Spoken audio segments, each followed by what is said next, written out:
Aí junta tudo isso, disseram: vamos pará-lo. E escolheram os peritos para ir a ele. Lá é longe. Eu estava lá em março, eu fiz essa estrada. É longe, não é perto. E na época não tinha transporte nem asfalto.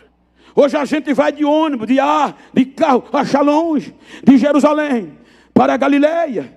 Então quando a gente chega, ou quando eles chegaram lá, foram questionar, porque Jesus não observava a tradição, mas a palavra. Aí eles veem os discípulos de Jesus comendo. Veja que eles pesquisaram, sem lavar as mãos. Aí tomaram isso como base e perguntaram a Jesus: por que os teus discípulos quebram a tradição dos nossos pais? Aí Jesus também diz, eles dizem, eles comem sem lavar as mãos. Aí Jesus na hora diz: por que vocês também quebram a palavra de Deus, seguindo a tradição dos pais de vocês? O que contamina o homem não é o que entra, é o que sai de dentro para fora, é o que sai do coração. Eles voltam desconfiados. Aí disseram: só tem um jeito, tem que prender ele, tem que prendê-lo. Observe que está escrito: Jesus estava pregando em Jerusalém, e a Bíblia diz que era dia de culto, era dia de sábado. Então esvaziou parte do templo, porque o povo corre para ouvir e não vai para o templo. E aí os sacerdotes, com raiva, mandam os soldados prender Jesus.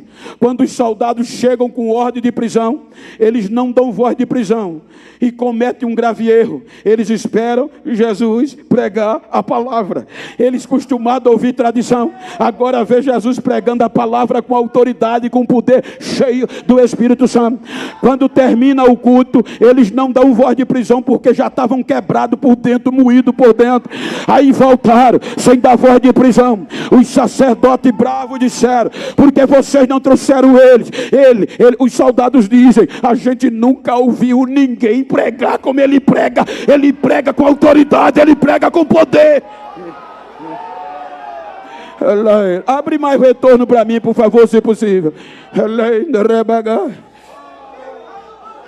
Não conseguiram pará-lo. Era a palavra de Deus que fazia a diferença. Deixa eu ajeitar a gravata, porque se a minha esposa estiver assistindo. Então eles não aceitam, não conseguem prender. E os milagres acontecendo, obrigado, e Jesus ensinando. Aí disseram, pelo número de pessoas que iam se convertendo, temos que resolver. Fizeram uma reunião só com a alta cúpula e disseram: não adianta prender, vamos ter que matá-lo, porque se a gente prender, deixar ele assim, o povo todo vai converter e nós vamos sair do cargo, vamos perder o cargo.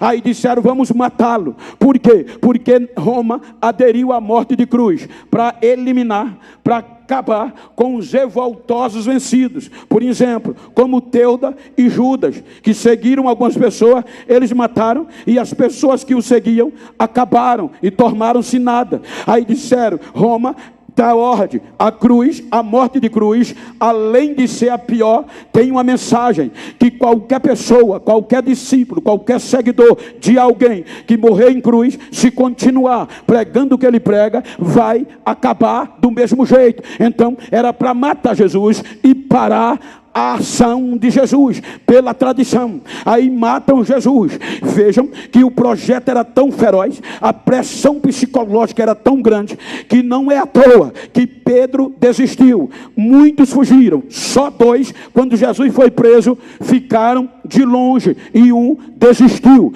Pedro disse, espraguejando, que não conhecia Jesus, que não era da região de Jesus. Eu nem sei quem é ele, e desviou da mensagem do Evangelho. Jesus é crucificado, nenhum discípulo tem coragem de pedir o corpo dele. Quando Jesus é sepultado, todos, ou a grande maioria, desiste e volta para pescar. Aí lembram, esquece que Lucas 24, 49, ainda em vida, Jesus disse: ficai em Jerusalém, despedindo, e eu vou pedir ao Pai, vou rogar a Ele para enviar o Consolador, e Ele vai ficar com vocês para sempre. Olha a diferença. No Antigo Testamento, o Espírito Santo, a sua ação era específica. Ele vinha sobre alguém, tomava e voltava. Aí Jesus diz: não, eu vou pedir ao Pai para Ele vir e ficar com a igreja para sempre, todos os dias, 24 horas por dia. Aí agora Jesus está morto, os discípulos agora com medo da pressão. Por quê? Não era fácil, gente, não era fácil, porque todos os poderes religiosos, poder jurídico, poder político e econômico era contra eles, através dos fariseus, saduceus, escriba, sinédrio, ou seja, e Roma. Tudo convergia para fechar, para parar a ação que Jesus concluiu. Mas no terceiro dia, Jesus ressuscita, e quando ressuscita, ele não vai procurar alguém perfeito, ele vai restaurar todos que ele ensinou. Veja que Pedro tinha desistido, ele vai atrás. Veja que Tomé dizia publicamente: eu não sou mais crente. Ele vai lá e convence Tomé. Ele restaura todos. Reúne Atos 1 e 8. Ele diz: ficai na cidade, capítulo 2, até que do alto sejais revestido do poder. Ou seja, esse ficar na cidade não era fácil, porque 99% da ida de Jesus em Jerusalém foi derrota, foi vergonha, foi fracasso até a morte. Então era um insulto, mas Jesus disse: ficai até que do alto sejais revestido de poder. E daí para frente, a virtude do Espírito Santo virá sobre vocês, e vocês vão ser minhas testemunhas, vão dizer que eu estou vivo, eu fui, mas eu vou voltar, e vou levar vocês para mim mesmo, para onde eu estiver, vocês estejam também.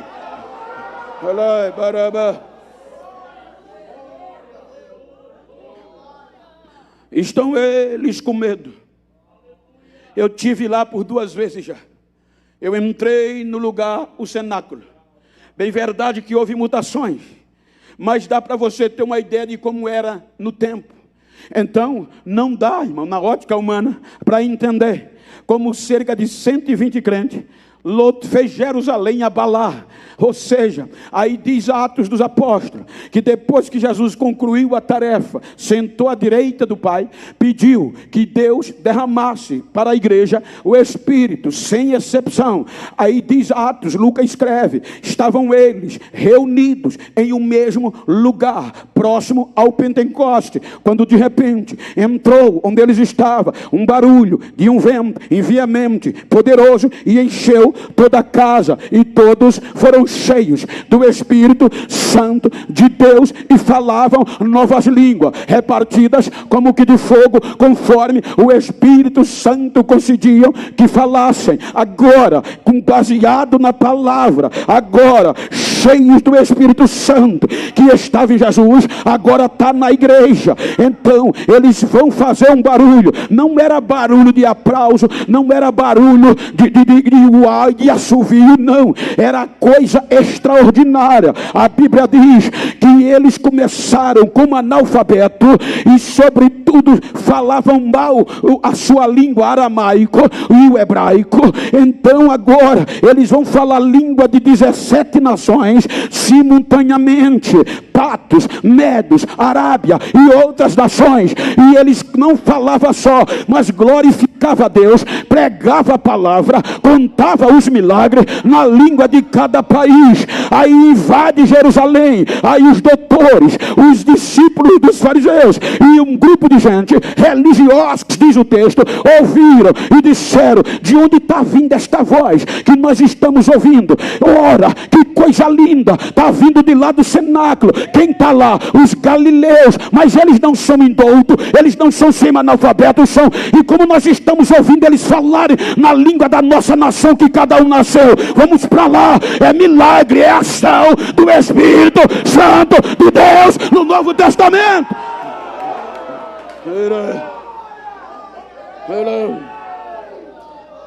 Quando chegam lá, assustados, olha o que é que o texto diz: ficavam maravilhados, admirados com o que viam e ouviam. Não era só barulho, tinha milagre acontecendo lá dentro, tinha coisa sobrenatural. Aí um grupo de doutor, discípulo dos fariseus, disse: tão bêbado, 9 horas. Aí veja se você faria isso.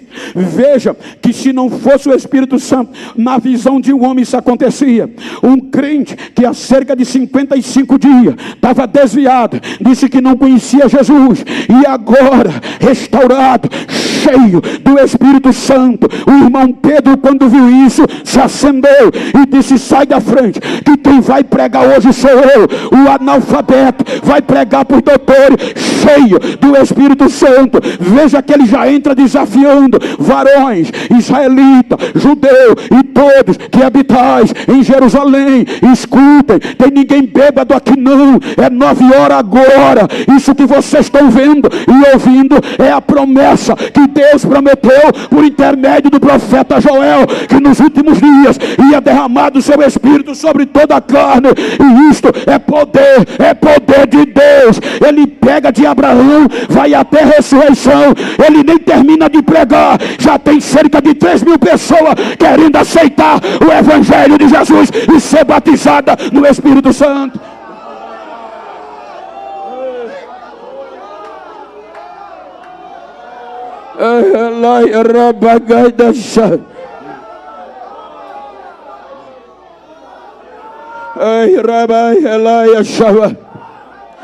Eu não vim pregar nesta noite profecia de chave de carro não, Senhor. Eu não vim aqui pregar porta de emprego essa noite não, aberta. Eu vim aqui pregar a responsabilidade que eu e você temos de manter a presença cheio do Espírito Santo.